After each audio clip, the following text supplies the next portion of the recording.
Hi, this is the first of two lectures on feeding and eating disorders that are related to efforts to control weight and shape. In this first lecture, we're just going to talk about the symptoms and clinical definitions of anorexia nervosa, bulimia nervosa, and binge eating disorder.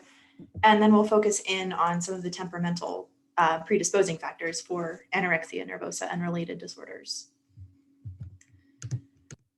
Okay, so these disorders are also sometimes referred to as the weight-shape family of eating disorders because cognitively, the way that they're currently defined at least, each of these disorders involves some distorted beliefs about the importance of weight or shape or a distorted perception of one's own weight and shape.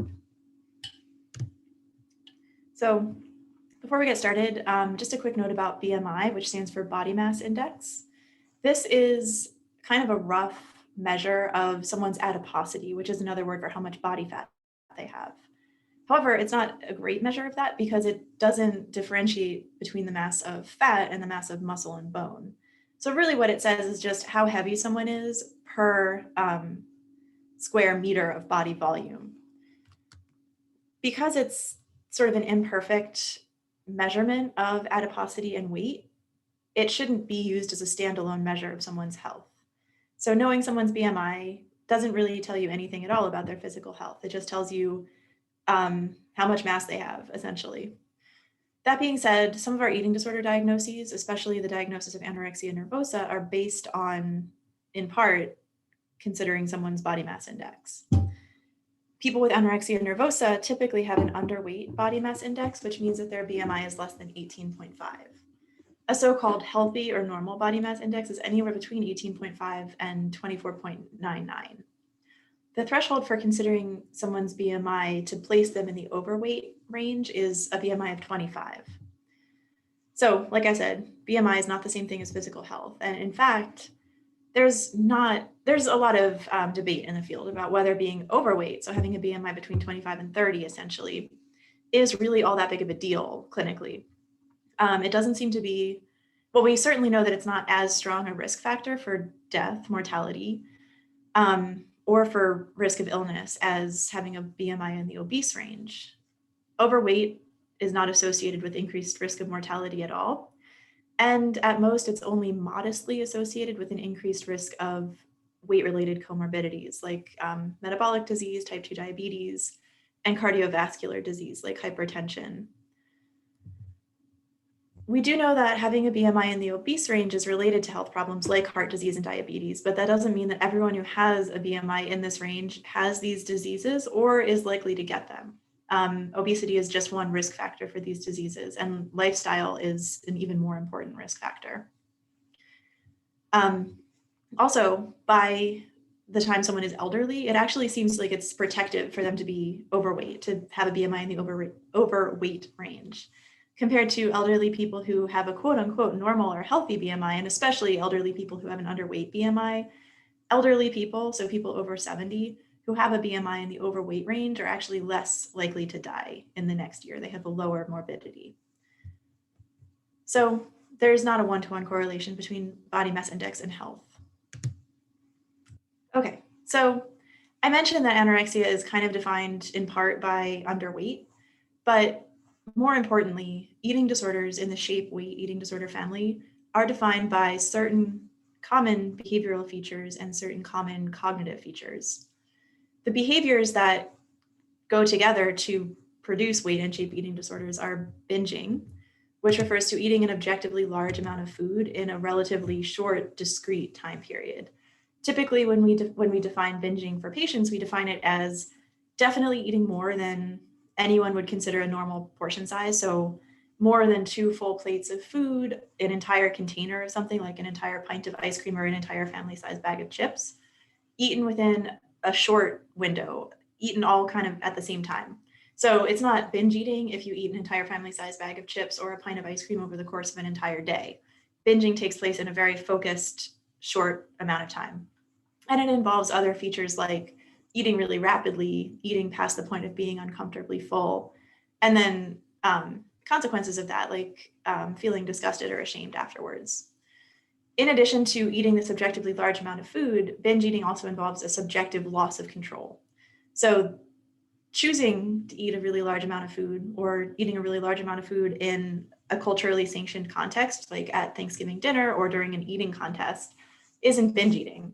Binging involves not feeling totally in control over how much you're eating, not being totally conscious of how much you're eating, and just basically not being able to stop without a lot of effort or without the food physically being taken away.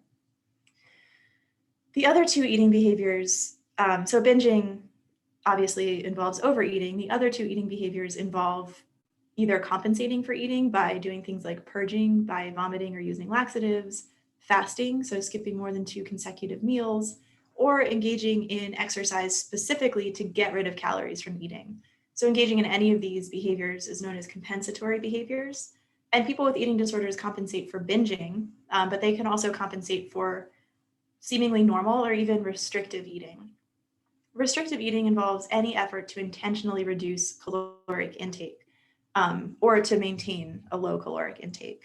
And typically the goal of restriction is to maintain a negative energy balance where someone is expending more calories than they're consuming. The cognitive features of eating disorders involve being really, really preoccupied with your weight and the shape of your body. Specifically in anorexia nervosa, this can also look like body dysmorphia, so not realistically perceiving your own body shape, thinking that you're bigger than you really are. But not everyone with anorexia has body dysmorphia. What's common to anorexia, bulimia, and binge eating is this elevated importance placed on weight and shape. Cognitive distortions around how bad it would feel, how catastrophic it would be to gain weight, or cognitive distortions around how noticeable weight gain or elements of your body shape that you may not like are to other people and how much those influence other people's judgments.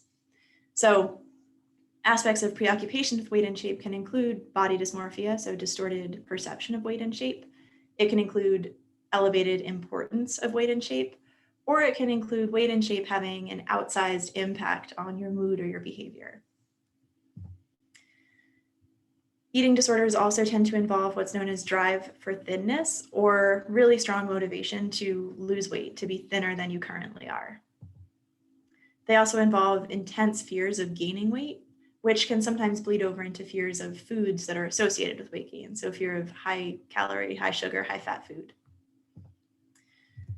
Eating disorders also involve intense preoccupation with food. So thinking about food all the time, going out of your way to avoid situations where you might be expected to eat foods that you're afraid of, or putting just a lot of thought and effort into planning what you're going to eat, planning to restrict your intake, planning to compensate for whatever you do eat.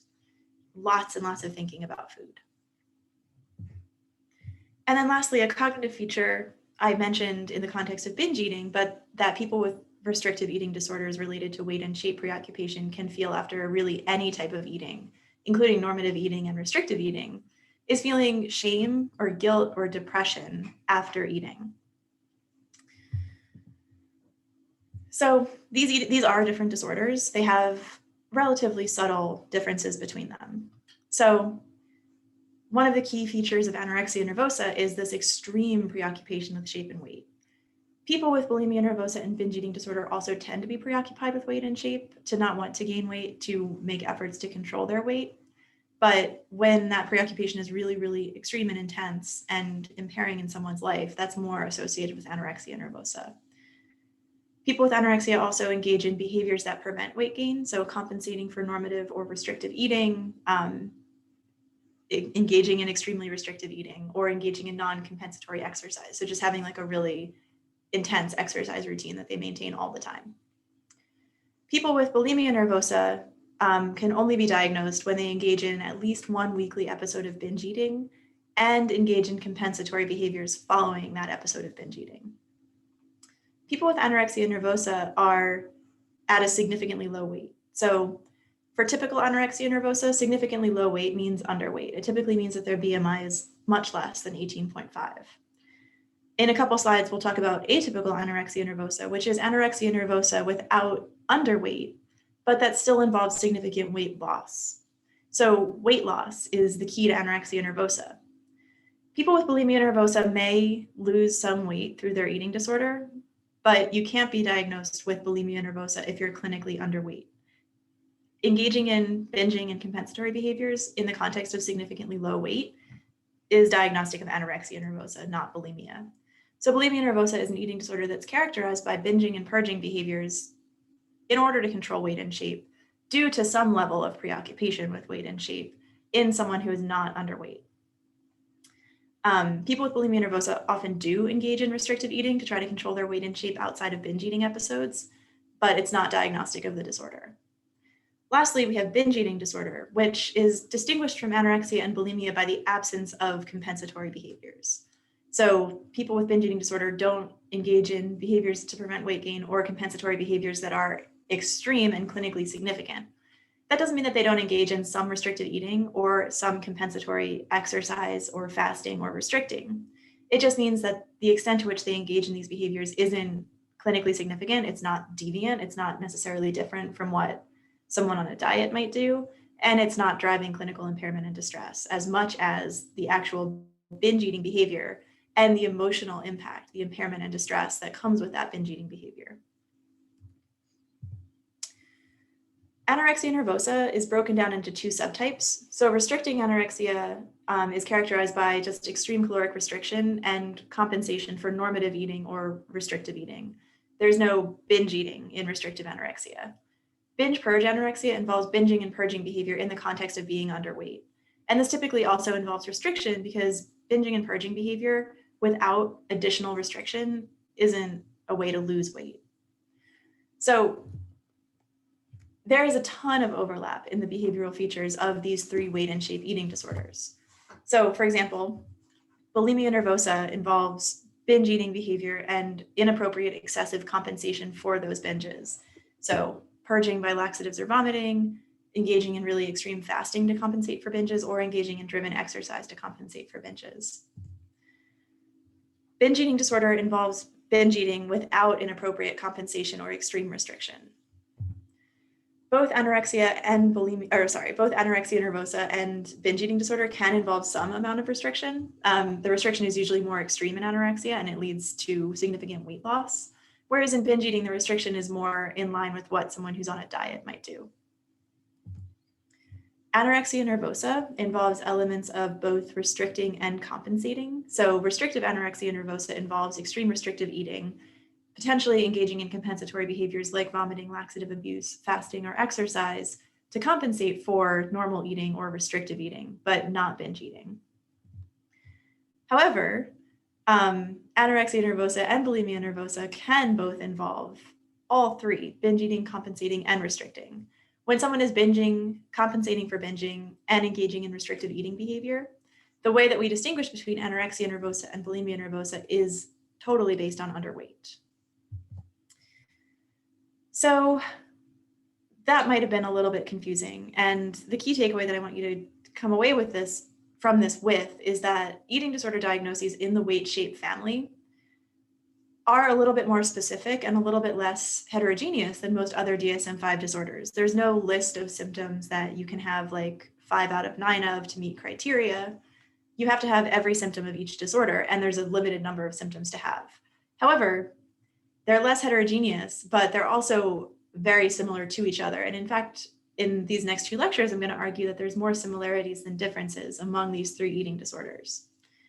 They all share a lot of the same cognitive features related to weight and shape preoccupation, fear of weight gain, and fear of food, and a lot of the same behavioral features. So restrictive eating, compensating, and binging. The key difference between anorexia nervosa and bulimia nervosa is weight loss. People with bulimia nervosa don't lose extreme amounts of weight. The key difference between bulimia nervosa and binge eating disorder is inappropriate compensation for binges. Stereotypically, this involves vomiting or laxative abuse, but not everyone with bulimia engages in those types of compensatory behaviors. And to complicate matters further, people with binge eating disorder do restrict their eating, and they do try to compensate for binges. They just don't do either of these things in ways that are clinically significant or that are all that different from typical behavior. As we'll talk about a lot more in the next lecture, just because of our culture, our environment, and our cultural ideas about beauty, restrictive eating and compensatory behavior are very common. And when they don't lead to significant weight loss, when they're not inappropriate and excessive, we just call them dieting. Doesn't mean that dieting isn't dangerous, but dieting is not a clinical disorder. So just a little bit of prevalence data. Stereotypically, we think of eating disorders as being very rare, and the prevalence data from a very recent nationally representative study kind of back this up. So the prevalence of anorexia in the whole population is less than 1%, but if we break it down by gender, it actually translates to about 1.5% of women meeting criteria for anorexia nervosa sometime in their lives, compared to only 0.1% of men. In a couple slides, we'll talk about reasons why restrictive eating disorders might be relatively underdiagnosed in men. I think one that I don't mention, but that's important to mention here, is that men's BMIs tend to be higher on average than women's. Men have more muscles than women. Women have a higher body fat percentage than men do.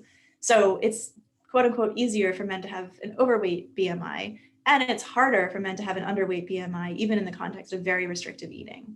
So for that reason alone, male eating disorders might be underestimated.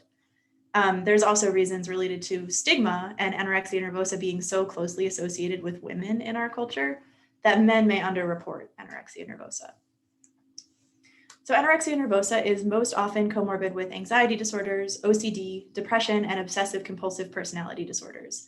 And this starts to highlight some of the predisposing risk factors for anorexia nervosa that kind of help distinguish it from the other two eating disorders. Interestingly, higher income is associated with higher lifetime risk of anorexia nervosa. And in the next lecture, I'm going to talk about socioeconomic drivers of differences in body weight. So bulimia nervosa is actually less common than anorexia nervosa, but like anorexia, it's more common in women than men. And again, for some of the same reasons, men may underreport their experiences of bulimia. Bulimia nervosa is more likely to develop after the development of another disorder. So it often develops after anorexia in someone who initially loses an excessive amount of weight, but whose body kind of fights to regain that weight, leading to a cycle of binging and compensating and a quote unquote inability to maintain a clinically significant low weight. Also in the next lecture, we'll talk about why for most people, it's very difficult to lose weight. Bulimia shares a lot of the comorbidities with anorexia, so it is also more likely to be comorbid with anxiety, OCD, depression, and obsessive compulsive personality, but it also has some unique patterns of comorbidity.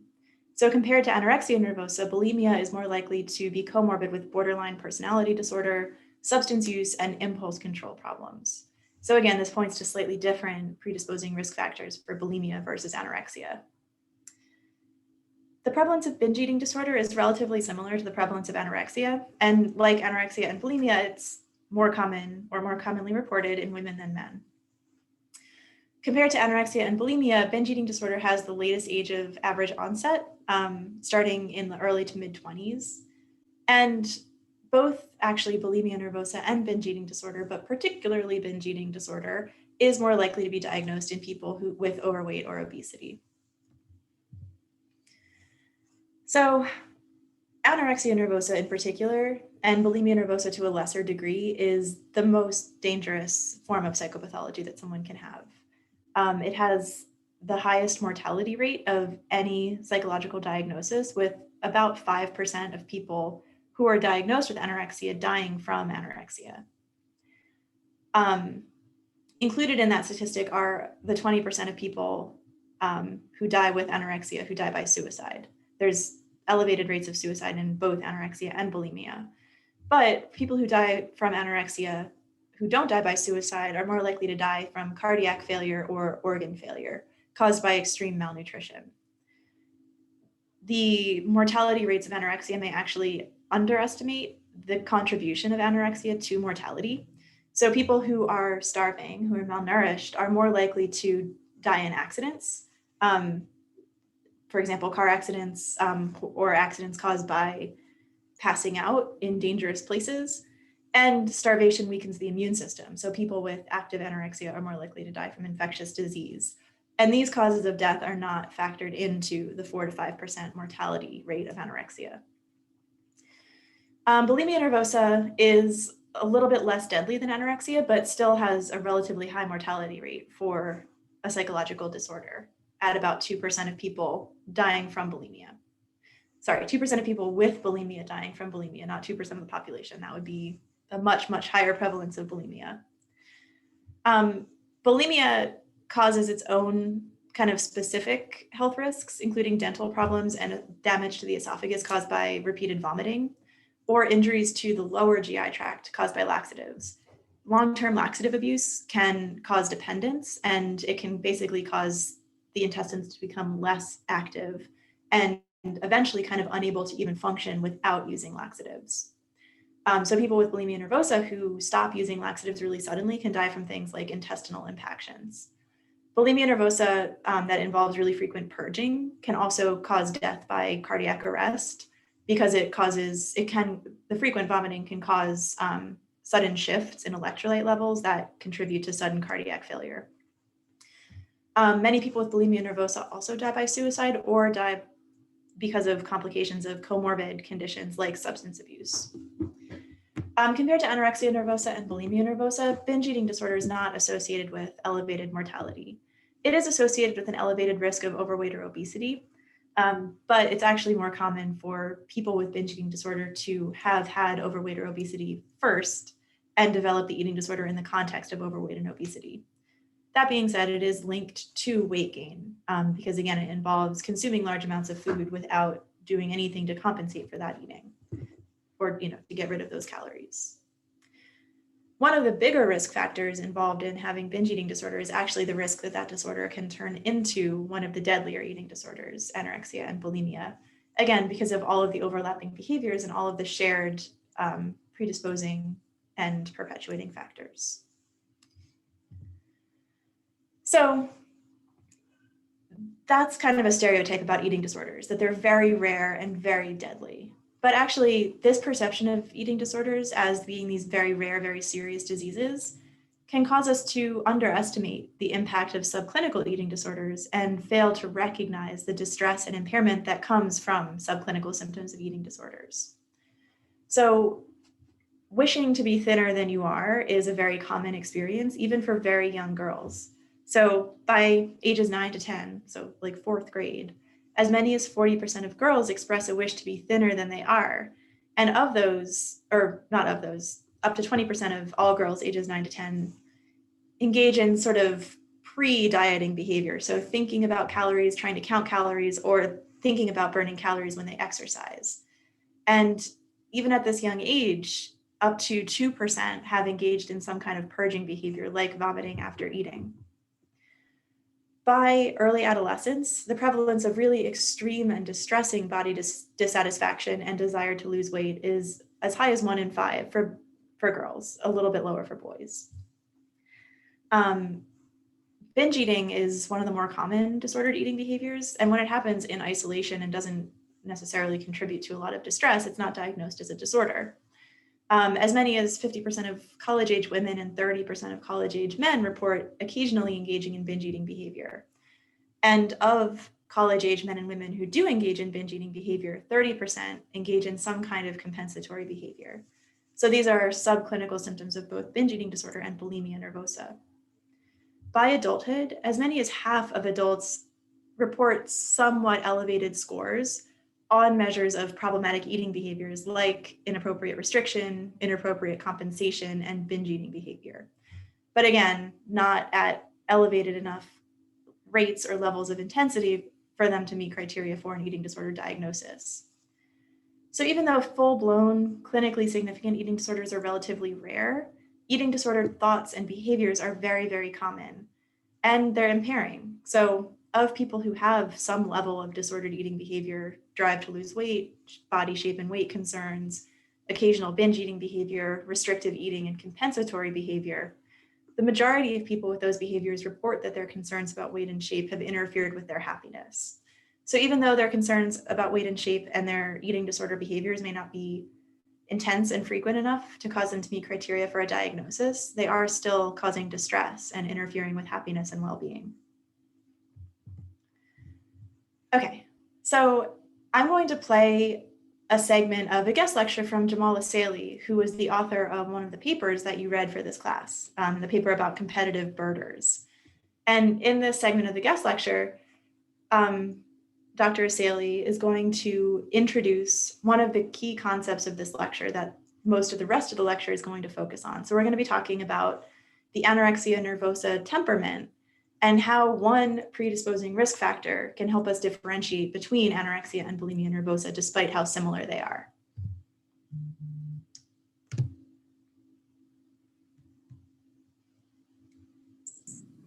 Given the symptom overlap, is there anything important about differentiating these two disorders from one another? I think there are.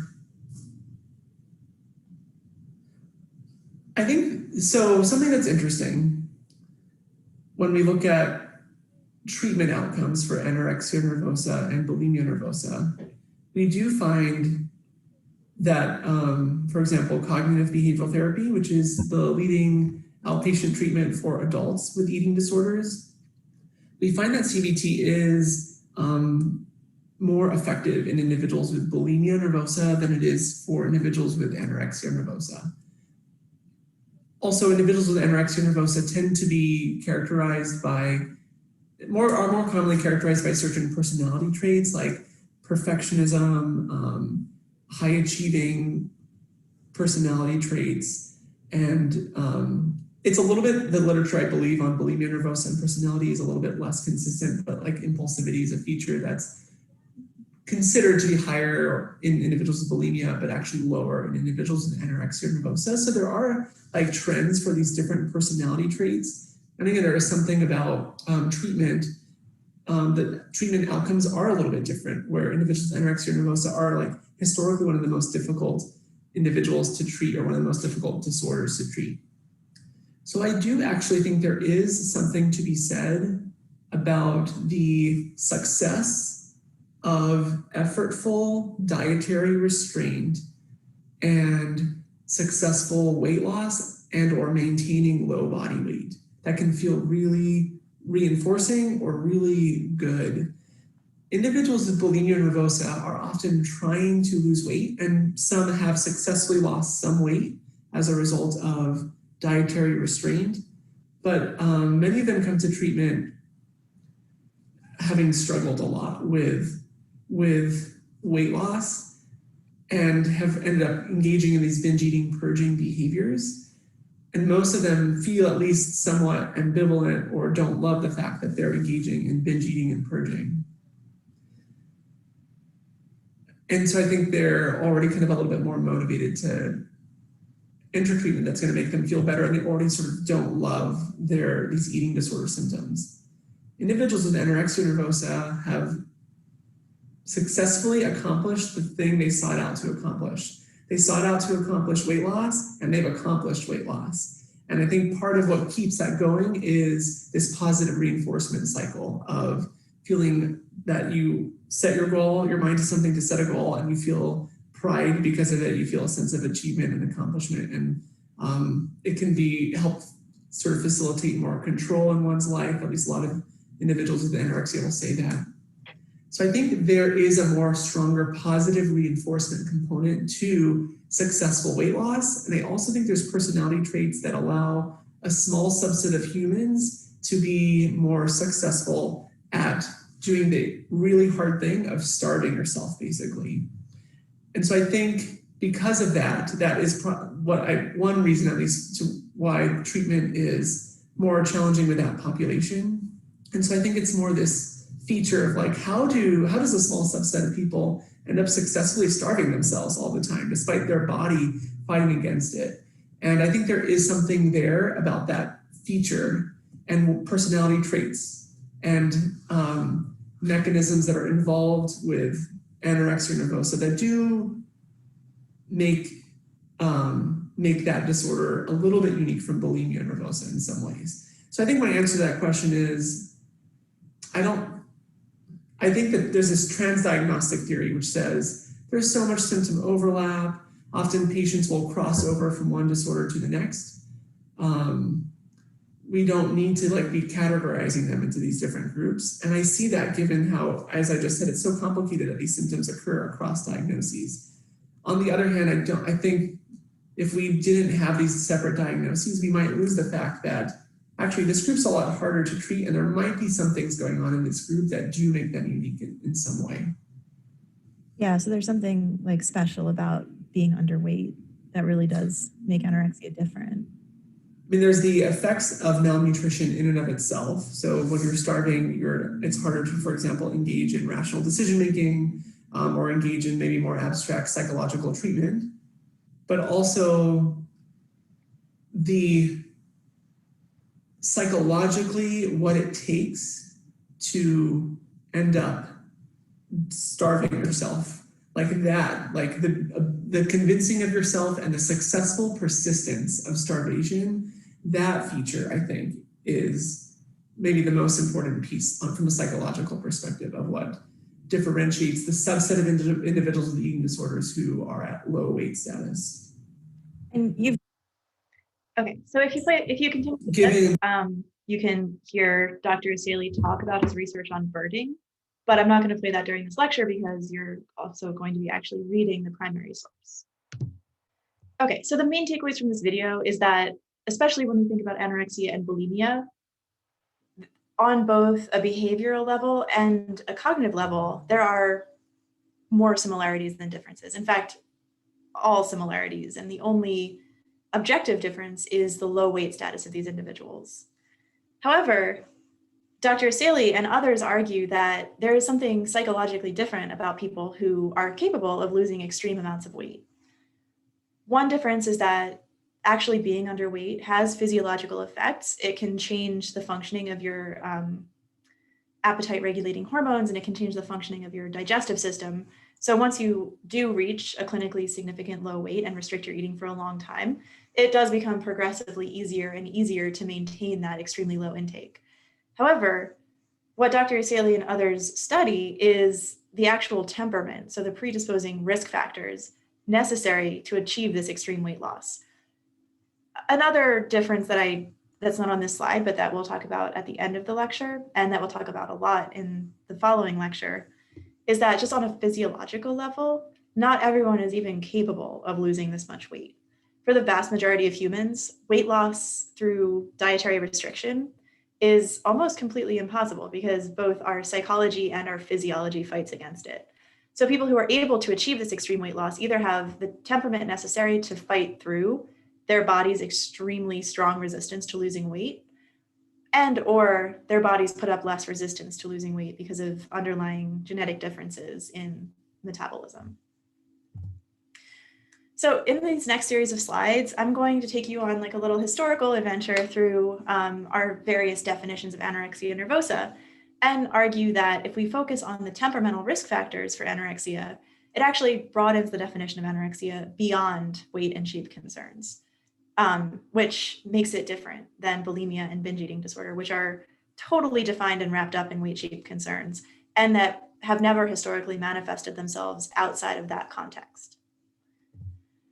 Okay, so way back in the Middle Ages, at the very beginning of Christianity, early Christians engaged in practices to show piety by very publicly and dramatically neglecting or even harming their physical bodies and neglecting their lives on earth to show that they were basically prepared for the afterlife, that they had one foot in heaven and that they didn't care about earthly suffering.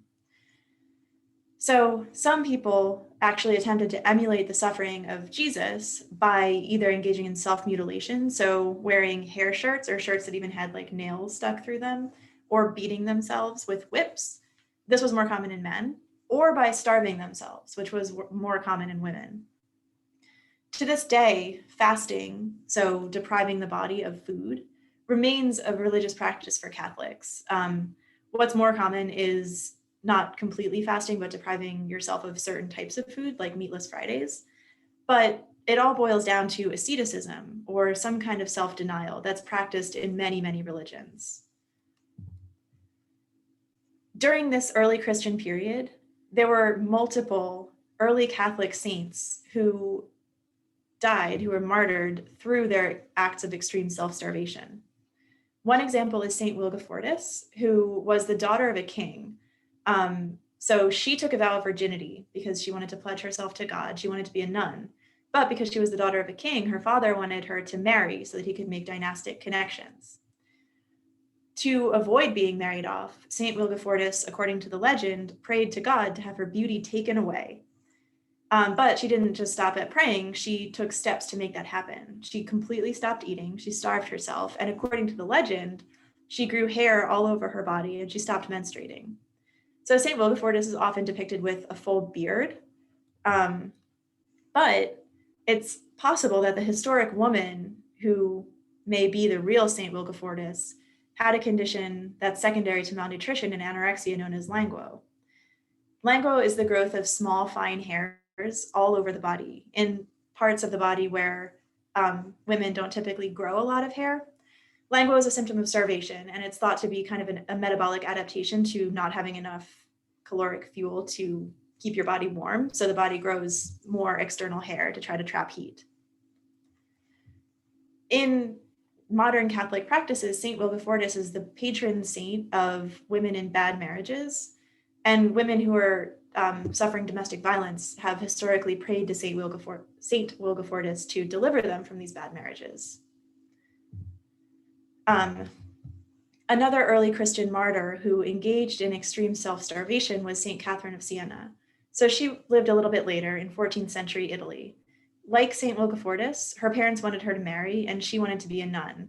So like St. Wilgefortis, she refused to be married and she took steps to make herself less desirable by cutting off all her hair and fasting. In her case, this actually worked, and her parents allowed her to join a Dominican order. She kind of thrived as a nun. She was a really influential and successful person.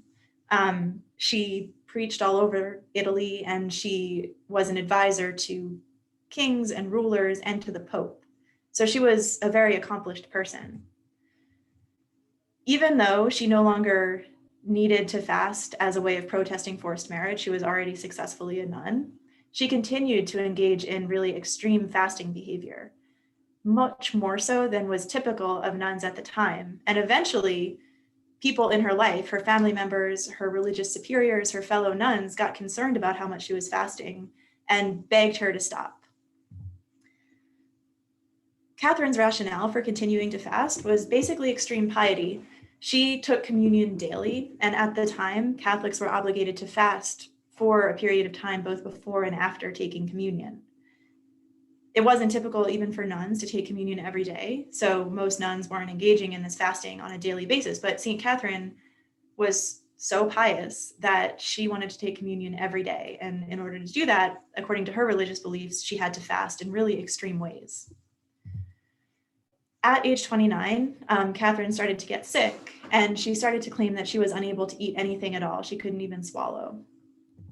So St. Catherine died shortly thereafter, probably of a stroke secondary to malnutrition. Even when her self-starvation got so extreme that it interfered with the practice of her religious duties, it actually stopped her from taking communion because she couldn't swallow. She continued to refuse to eat. So it's possible that her inability to swallow and her kind of general digestive symptoms that she had long before that were due to gastroparesis, which is the paralysis of the muscles of the stomach and intestinal tract that as they become weakened over time from a lack of use. Catherine had many of the symptoms of gastroparesis. Before she lost her ability to swallow, she would claim that she felt she didn't need to eat very much. She felt full after eating very little. She would vomit a lot. She felt sick after eating. These are all symptoms of gastroparesis.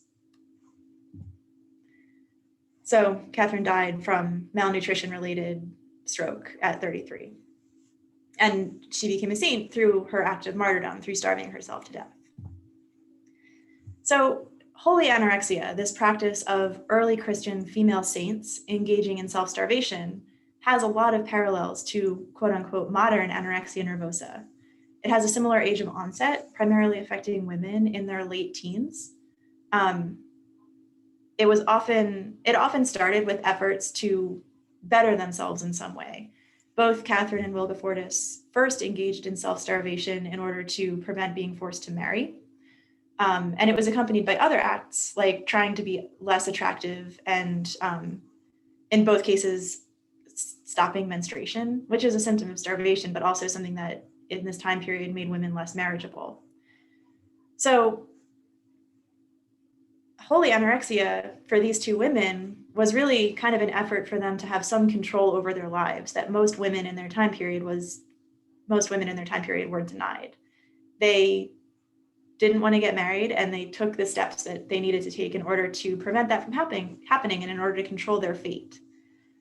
There are theories that restrictive eating and anorexia can similarly start with efforts by young women who don't have a lot of agency and control in their lives to have something in their life that they can exert control over. Another parallel is that anorexia also often begins with efforts at self-improvement. So St. Catherine's fasting later in life had to do with attempting to be more pious, more religious, to pursue her religious beliefs. Anorexia nervosa often starts with efforts to become healthier or exercise more or be better at sports.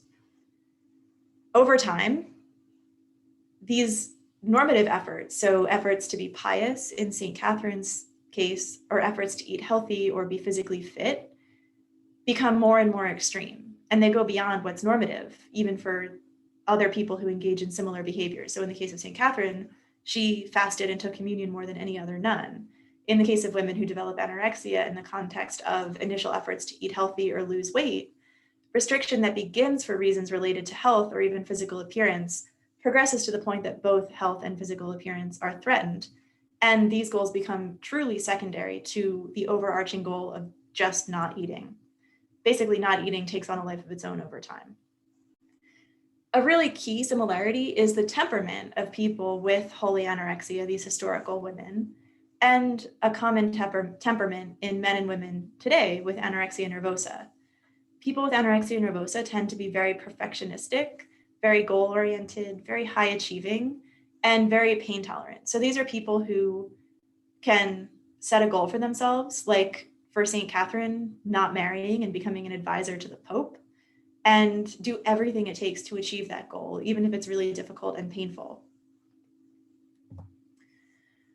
So now I want to give you a quick case study of a patient with an eating disorder. This is similar to patients that I've treated myself. So this is a modern case study.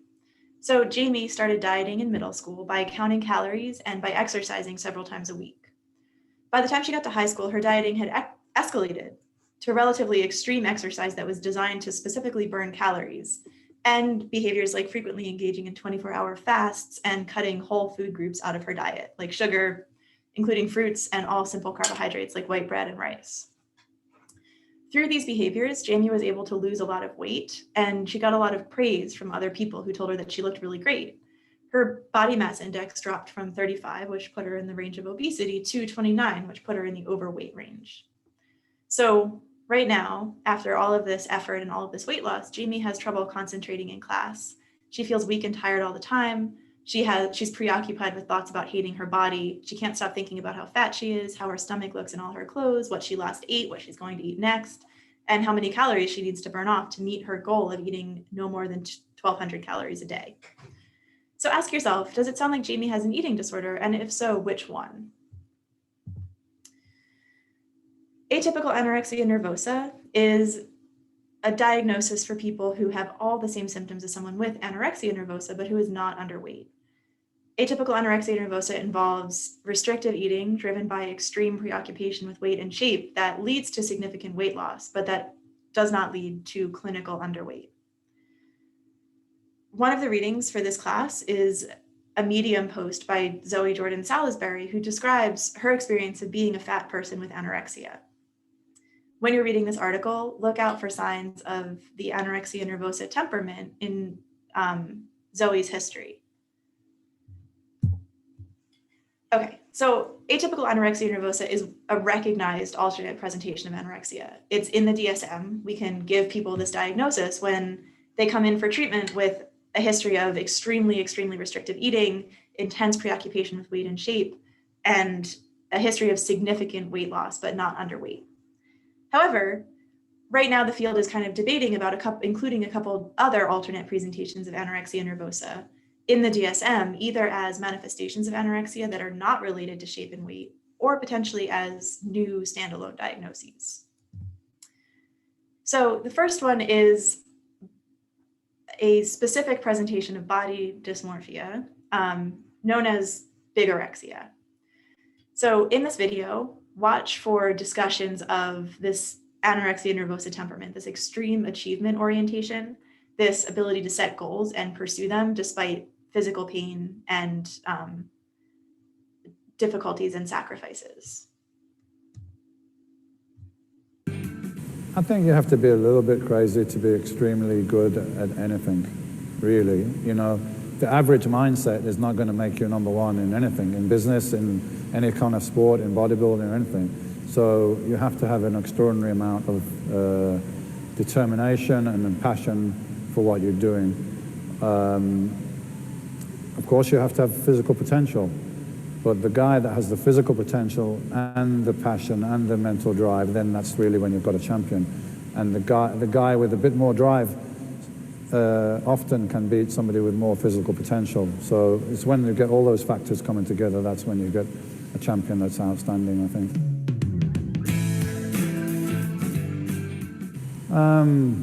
Well, let's be frank, we're all professional bodybuilders who use steroids, and there's some possible health risks for that. I wasn't worried about it. I was just being aware of it and try to keep an eye on my health with blood tests and so on and stuff like that. But I'll be honest, when I started, I can't remember who said it to me, but they're like, you know, they're doing this, you know, maybe you're going to have health problems or maybe you're going to die young or something like that. But when you're 25, you don't give a shit. You know, when you're 25, you just want to be the best in the world and be Mr. Olympia. So when you get older, I think you start thinking about it more. Everyone when they're 25 thinks they're indestructible, you know, we all do crazy stuff, drive too fast, you know, when you get older, you start thinking about it. So now I probably think about it more and think, wow, I put my body under a lot of stress doing that. I became the best of the world at what I'm doing. I'm known all around the world. I travel around the world, make a good living. I totally changed the trajectory of my life through bodybuilding. So, you know, it's risk versus benefit ratio. And I always tell people that if they want to go down that road, that's up to them. But unless you're competing and you're making a living from it, is it worth it? For me, I would say no. That's up to the individual. But that was one of the reasons why I was like, if I don't place top 5 in a first pro show, there's another reason why I wouldn't continue it, because I couldn't justify also the risks involved with that.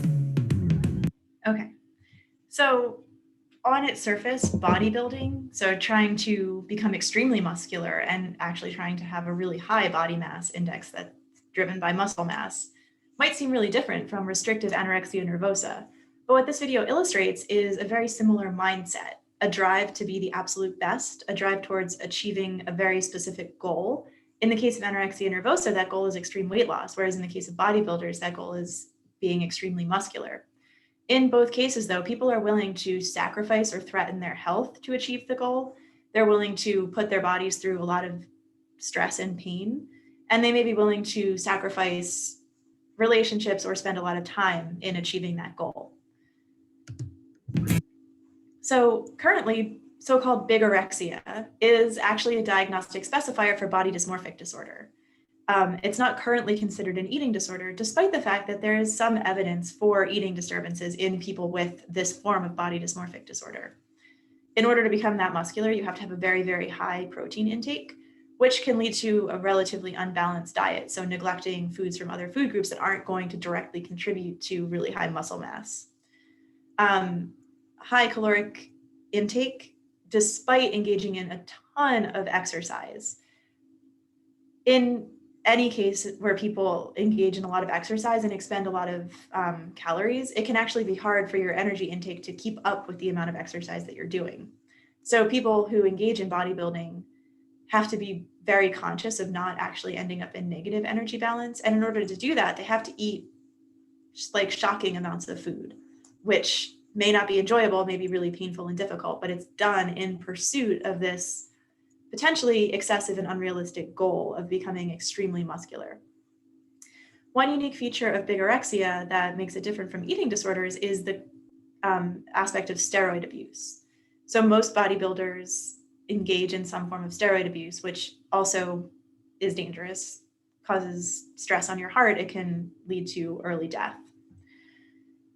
There's evidence of distress and physical impairment due to this extreme preoccupation with body shape, wanting your body to be a more muscular shape, including lots and lots of time spent either exercising or eating, having lots of overuse injuries or other injuries from constant exercise, drug use and steroid abuse, and this body dysmorphia, this perception that you're never as big as you want to be, very similar to the perception in anorexia nervosa that you're not as thin as you want to be, that leads to distress about your body shape, which drives further over exercising and abnormal eating. So in that way, bigorexia is quite similar to eating disorders, both in the sense that it involves dangerous eating behavior and in the sense that it involves this driven, goal-oriented, pain-tolerant temperament. I want to differentiate bigorexia from so-called male eating disorders, or the way that typical eating disorders like anorexia nervosa may present in male-identified people. So not all men with eating disorders have muscle dysmorphia features where they perceive their muscles as smaller than they are and they're driven to become extremely unusually muscular. But despite that, men with eating disorders are more likely than women with eating disorders to report a drive to become lean and muscular. Men with eating disorders may not start out with the goal of becoming extremely skinny the way that women with eating disorders do. This is largely because of societal beauty ideals about what makes men versus women attractive. And there's actually some evidence that this may be changing. More modern beauty ideals for women also emphasize lean muscularity as opposed to extreme thinness.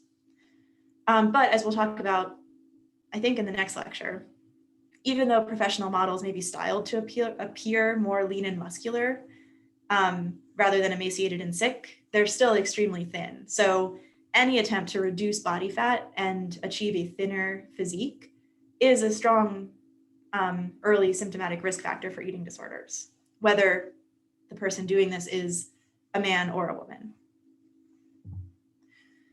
So this video is a first-person perspective on being a man with anorexia nervosa and how some of the cognitions and some of the goals that he's trying to achieve may be different.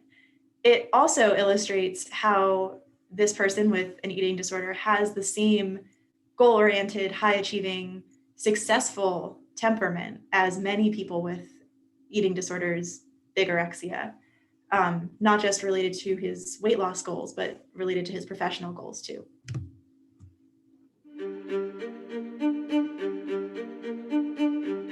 Don't judge a book by its cover. Everyone's got demons. Everyone's got their troubles that they're struggling with.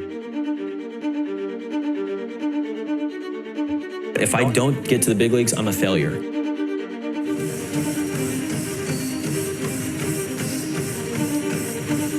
I think when it first started was to not eat and to work out a bunch.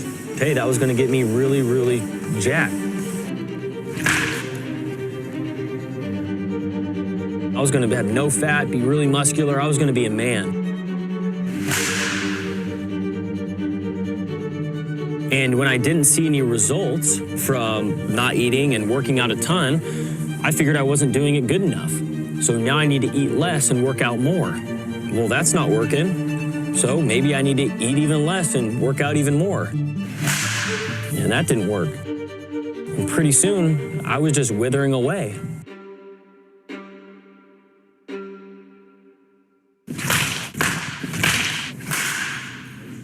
There are 30 teams and maybe 2 guys at each position. You gotta be one of the best 60 best in the world at what you're doing.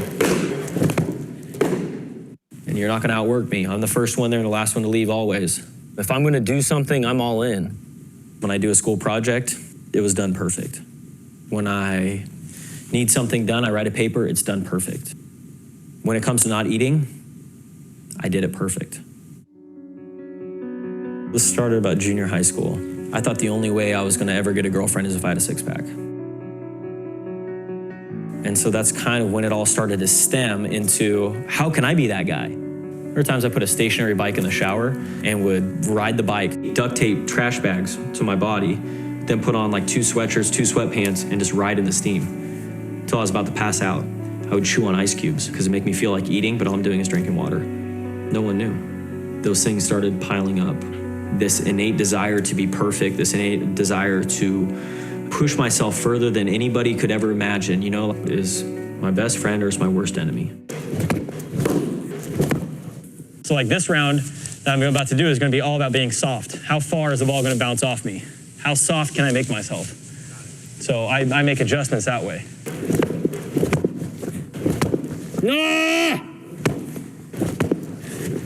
No, not today.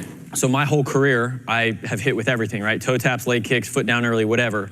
So then it was like, but when you're hitting, like me being OCD myself, it's like, okay, my foot's getting down, then my hands come in, then, you know, and you're just like, you're trying to hit Scherzer at, you know, a game speed, and it's like, dude, you can't think about all that stuff. You gotta like it's gotta be clear head. I think my junior year of high school, there's some family over, my mom had this big elaborate Thanksgiving dinner, and I sit down and put like 2 like baby carrots and like 3 almonds on my plate. I remember her just going like, okay, there's something wrong. So they had enrolled me with a personal trainer at the health club.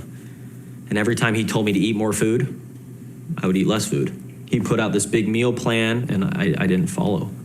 That wasn't working, nothing had been working, so my mom enrolled me with a counselor. I lost like 14 pounds in a matter of like 4 days. Right then and there, in that room, they called an ambulance. They brought in a stretcher, put me on the stretcher, and I went to the ER. I wasn't safe to myself. I didn't think anything was wrong with me. You could die. You can die.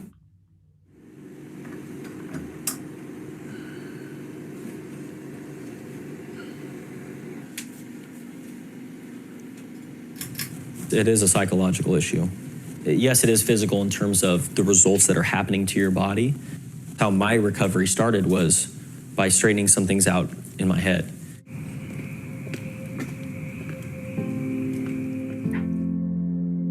It started for me, it all started thinking positively. Let's shift our focus away from maybe what we think we look like versus who we are as people. And that to me is the initial driving force, what made me feel like I was recovering. It's been 11 years since I've been back.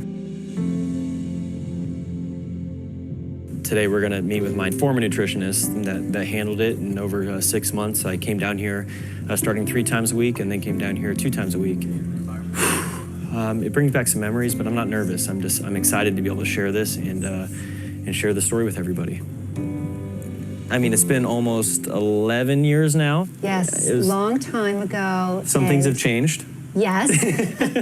What I remember is you were not happy about being here. You were resistant. I didn't want to admit there was anything wrong. Right. You know, like many of us being perfectionists and almost overconfident ourselves is like, what are these people going to help me with? I already know everything I need to know.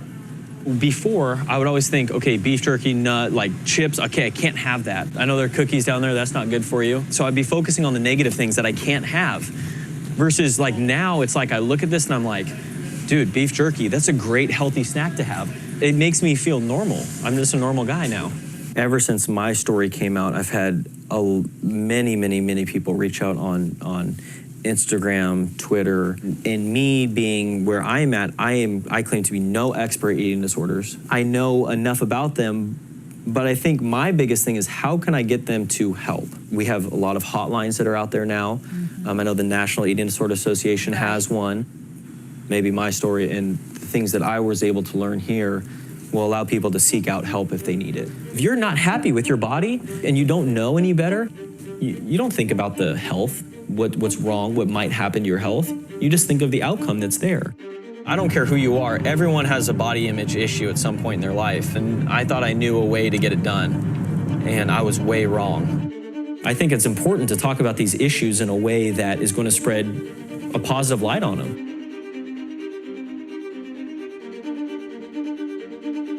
The inner desire to be perfect is my best friend or is my worst enemy. I still carry that to this day, but I now use it in more healthy, positive outlets. For the longest time, I was like, you know what? If I don't get to the big leagues, I'm a failure.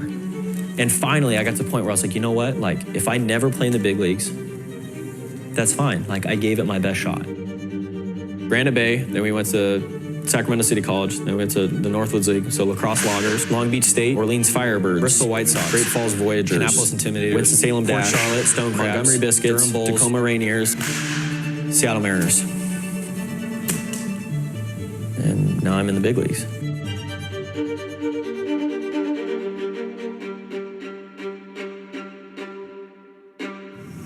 Okay. Okay, so, sorry. Let me turn the video back on. Okay.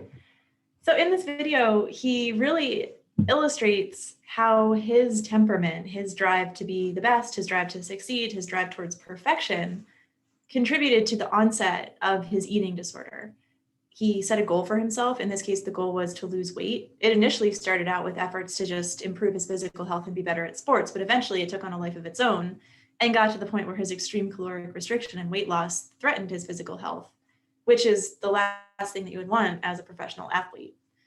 He also talks about how he used his competitiveness and his drive for perfection, his drive to be the best in his eating disorder recovery, and then later in achieving other professional goals, like becoming a professional athlete.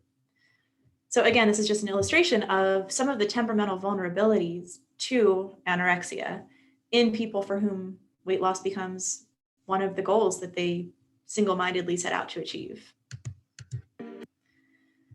So this idea of bigorexia with quote unquote male eating disorder presentations, which often start out with the goal of not necessarily being really thin or underweight, but just the goal of having a lot of lean muscle. Anorexia and other weight shape eating disorders often start with efforts to lose weight for health, to appear thin, or to have a lean and muscular appearance. All of these goals are really similar because all of them involve the need to lose weight, restrict calories, and often compensate for consuming calories. In general, women may be more likely to aim for a thin appearance, whereas men are more likely to aim for lean muscularity. But when the eating disorder takes over, as in the case of Mike Marjama, who lost 14 pounds in 2 days and was hospitalized, both of these goals end up in the same place: extreme unhealthy weight loss. And ultimately, whatever other goals the weight loss started out to achieve kind of being sacrificed. Bigorexia, on the other hand, focuses on attaining an unrealistically muscular physique. They both involve this extremely goal-oriented, determined, perfectionistic temperament. They both may also involve some element of body dysmorphia or just body dissatisfaction. The difference there, again, is that people with body dysmorphia actually perceive their body differently than other people do, whereas people with body dissatisfaction may perceive their body accurately, but just not like what they see. Both bigorexia and anorexia, whether a man has it or a woman, are dangerous, but for different reasons. So low-weight anorexia causes things like losing bone mineral density, as your body literally extracts the minerals from your bones because you're not consuming them from food. Heart problems, including blood pressure problems and electrolyte imbalances from starvation.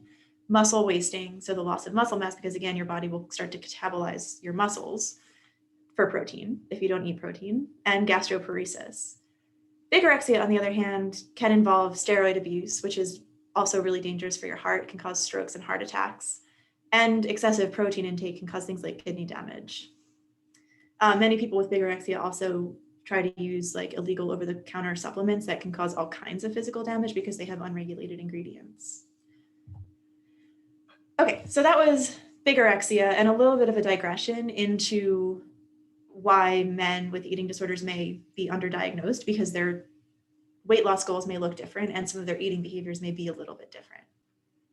The other alternate presentation of anorexia that I want to talk about today is orthorexia nervosa. Orthorexia involves an extreme preoccupation with healthy eating. It may involve rigid and compulsive eating behaviors, so similar to anorexia, having a very regimented, restrictive, narrow diet. It definitely involves distress when these food rules are broken. Orthorexia involves psychosocial impairment due to avoidance of eating opportunities and being so obsessed and preoccupied with food. And in some cases, it may lead to medical impairment from weight loss due to healthy eating, not necessarily weight loss because of a motivation to lose weight, as in the case of anorexia, or potentially nutritional deficiencies from eating a really narrow diet that doesn't give the body the variety that it needs to be healthy.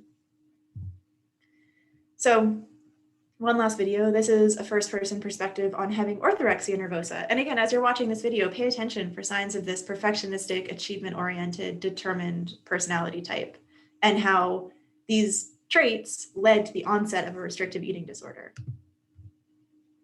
Well, so when I was like 17 years old or so, I had just graduated from high school, and I sought out the help of a homeopathic practitioner to help me with some basic kind of digestive issues. So gas, bloating, digestive kind of pain or discomfort, all the kinds of things that we're talking and hearing about all the time on the internet, especially on YouTube. And her suggestion, of course, was to go on basically like a sugar detox, cutting out all the sugars in my diet, even the natural stuff. So I had always had like a generally balanced, healthy diet. I never really thought that much about food. I had never really dieted. My diet consisted of like a very healthy balance. Sometimes there were turkey burgers with salad. Sometimes there was grilled vegetables with a little steak or, pasta or a slice of pizza. I never overdid it. I never felt the need to kind of binge. I never obsessed over what I was eating. I just was eating ultimately intuitively, even though I didn't have a name for it then. I just was eating what felt good to my body. So my diet went from being relatively well-balanced to a handful of really restrictive, clean eating foods. So big salads without dressing and steamed vegetables galore, grilled chicken breasts and other really lean proteins, plain, no sauce, sugar-free Jell-O or other kind of diety products like that. And so, what started out as a desire to kind of kick a sugar habit very quickly spiraled into an overwhelming obsession and fear of all foods that I did not consider clean or healthy. And so this is what orthorexia is all about. Really, orthorexia is an obsession with clean eating, with healthy eating. And unlike other eating disorders like anorexia, where the concern is really on quantity of food, with orthorexia, it's all about quality or perceived quality, right? It's all about kind of eliminating those toxins or unclean foods from your diet. And even though it wasn't about weight loss for me, weight loss was never the goal. When I was eating such a small selection of foods and low calorie foods at that, I actually shed about 50 pounds on my already, pretty small natural frame. And the only thing more scary and up about that than the fact that I'm really lucky to be alive right now is the fact that I was constantly being praised for my ultimately malnourished body and my commitment to clean eating.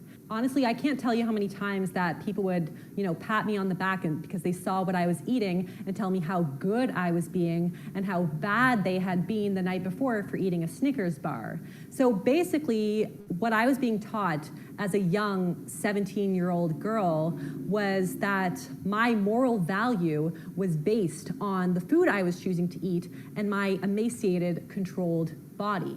So anyways, at the same time, I was really falling into this anti-social cycle where my own fear of not having control over what I was going to be able to eat and my embarrassment over my disappearing body made me not want to go out with friends or make friends. But at the same time, being isolated and eating by myself only enabled my eating disorder and my disordered behaviors and my depressive thoughts. So for those of you who have struggled with disordered eating, you know that it's a lot easier for you to get away with it when you're doing so in isolation and nobody's standing over your shoulder being like, eat that.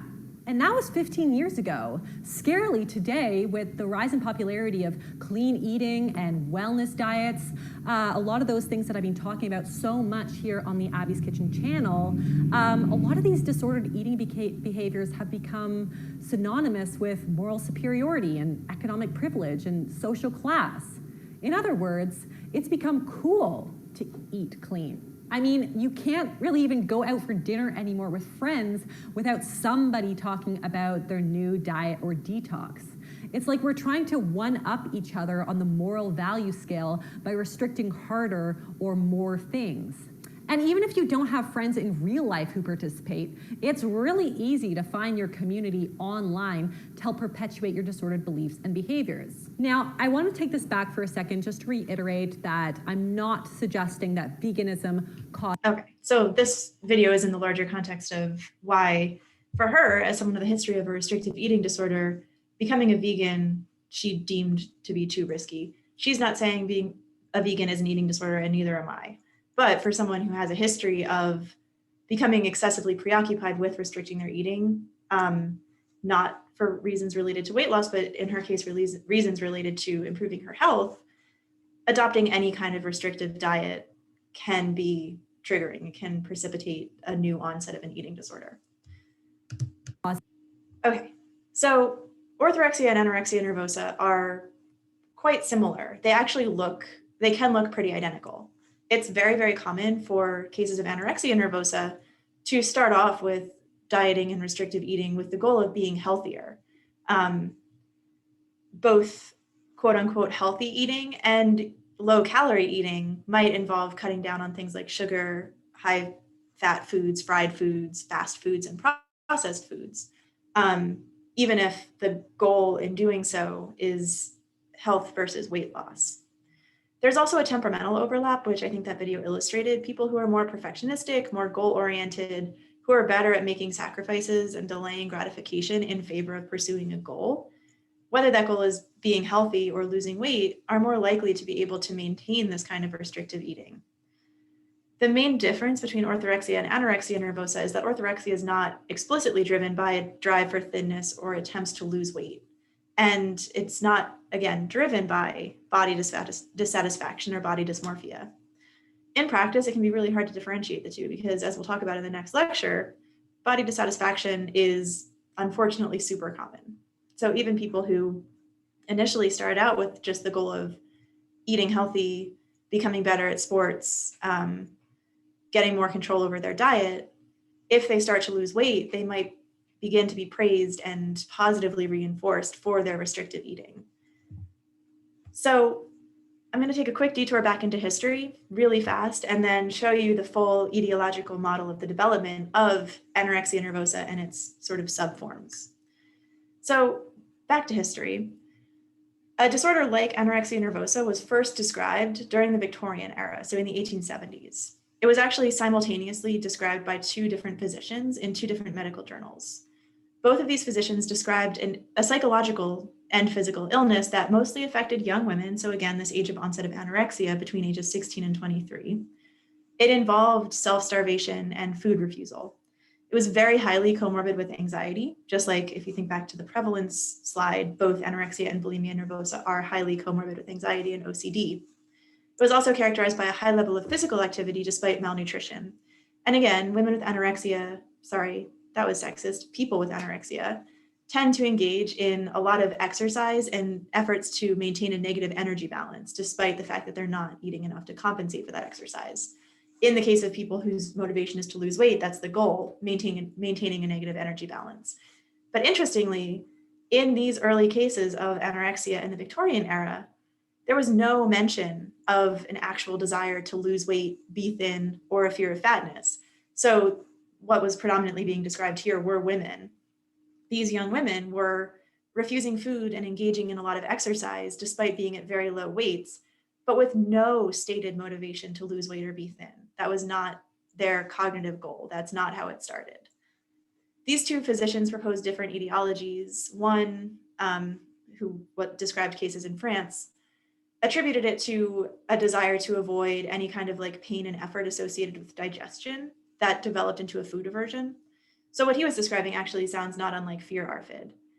William Gull, who was an English physician, described it as hysteria. So he basically believed that this was a problem that started out with anxiety or oppositional behavior, and that took on a life of its own. This is one of the illustrations from these case studies. This is an example of the same woman who was treated for her anorexia and successfully regained weight from an emaciated state. But anyway, the takeaway here is that anorexia has been around for a long time, holy anorexia, and then it kind of re-entered the medical literature in the 1870s. But in both of these cases, people, mostly women, engaged in extreme self-starvation that was not motivated by fear of fatness, body shape and weight preoccupation, or a desire to be thinner.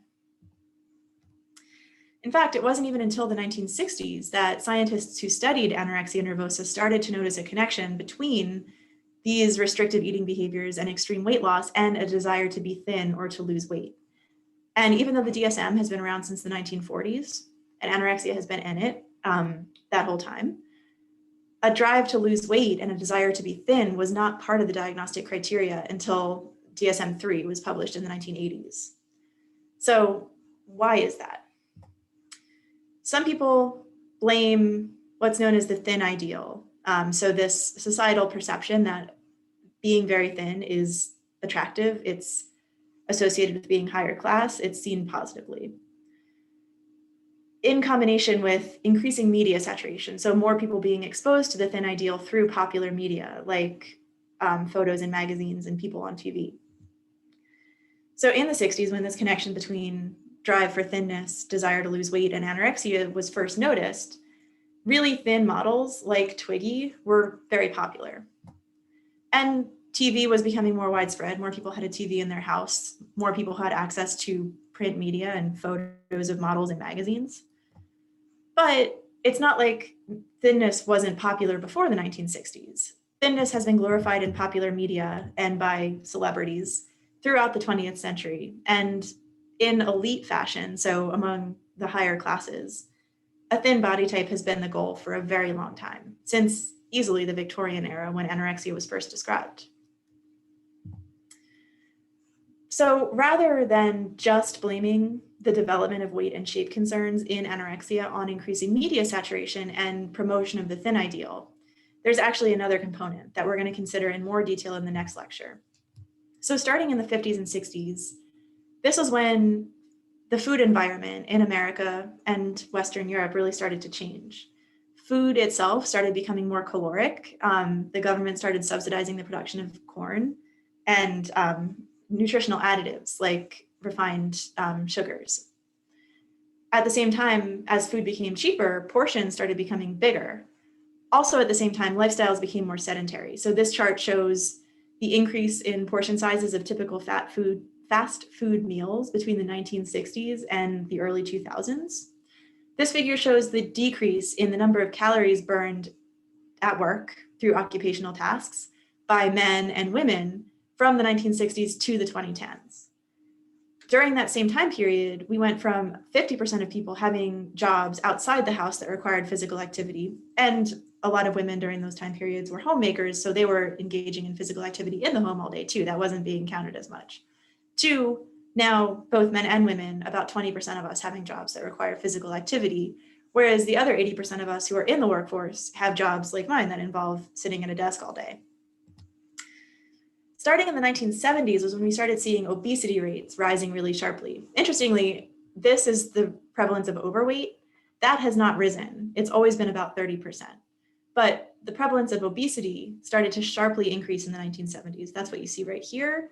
And this even lighter bar on the top is people with supermorbid obesity. Similarly, what we're seeing here is the rise in obesity in the reddish bars for men and for women between the 70s and the early 2000s. So portion sizes were getting bigger, life was becoming more sedentary. Probably because of this, obesity rates started to rise. Starting in the 70s, it became harder and harder for normal people, just everyday people with typical jobs, to actually conform to these thin ideals that were being promoted by the media. And as a result, diets, so intentional efforts to restrict intake and lose weight, became more popular. It became harder for people to maintain a quote unquote normal or overweight BMI through just their daily life and their daily eating habits.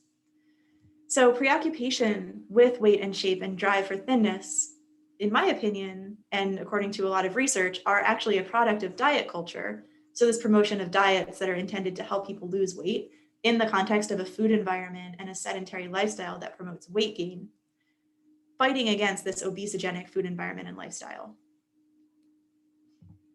Okay, so we'll talk about this idea of the obesogenic environment a lot more in the next lecture.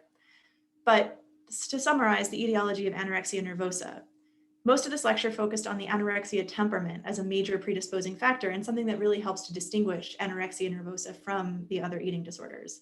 It also helps to tie modern presentations of anorexia nervosa, which are all about weight and shape. That's one of the diagnostic criteria. Orthorexia is not currently diagnosable as anorexia because it doesn't involve a preoccupation with weight and shape. Bigorexia, also not diagnosed as anorexia, yet people with these disorders share this same goal-oriented, driven, success-oriented, pain-tolerant temperament that allows them to pursue a goal, whether that goal is weight loss, healthy eating, or becoming extremely muscular, in the face of pain and sacrifice and threats to their health. Similarly, St. Catherine, St. Wilgefortis, they had that same goal-oriented temperament. St. Wilgefortis's goal was to resist forced marriage, and St. Catherine's goal was to be as holy and pious as possible. And in pursuit of those goals, they began to starve themselves, restrict their eating, and just like modern people with anorexia, their restrictive eating took on a life of its own, and it even started to threaten their original goals. St. Wilgefortis didn't get to become a nun because she died of starvation. And St. Catherine died young before she was maybe able to achieve her full influence and career potential, also because of self-starvation. In addition, as I mentioned earlier, people who actually achieve extreme weight loss associated with anorexia nervosa or atypical anorexia may have some metabolic differences from the rest of us. As we're going to talk about in the next lecture, the average person has a body, just a physiology that makes losing weight very, very difficult. The precipitating factor that triggers the onset of anorexia, whether that anorexia is motivated by an initial desire to lose weight or not, is some event in a person's life that causes negative energy balance. Often in the case of anorexia, that is dieting in order to lose weight. It may be dieting to achieve healthy eating, like in the case of orthorexia. Especially for athletes, it may involve really intense training where people are expending more calories than they're able to compensate for with food intake. It may involve a metabolic problem like type 1 diabetes that totally inadvertently causes a negative energy balance, so the body to be expending more calories than the person is consuming. There are even case reports of anorexia nervosa starting with young people getting braces and restricting their food intake initially because eating was painful. The early perpetuating factors that turn this negative energy balance into a self-perpetuating, long-standing refusal to eat involve positive or negative reinforcement for weight loss and restrictive eating. So in the orthorexia video, she talked about how even though her initial goal wasn't to lose weight, she got so much positive reinforcement for being underweight that this reinforced continued efforts to restrict and continued resistance to gaining weight. For people who initially achieve a negative energy balance because of an intention to lose weight and diet, there may be negative reinforcement that's driven by relief from anxiety that comes from having negative body image and disliking your body. So weight loss for someone who is afraid of being overweight or who's really driven to lose weight can be negatively reinforcing from the anxiety of body dissatisfaction. And then the long-term perpetuation of restrictive anorexia nervosa, all anorexia nervosa, and probably also these related presentations like orthorexia, holy anorexia, bigorexia, is simply avoidance of weight gain, avoidance of feared foods, avoidance of eating, and related behaviors like continued exercise and continued compensation. So that is the end of this lecture. In the next lecture, I'm going to focus more on the role of diet culture and the role of intentional efforts to control weight and shape in the etiology of bulimia nervosa and binge eating disorder.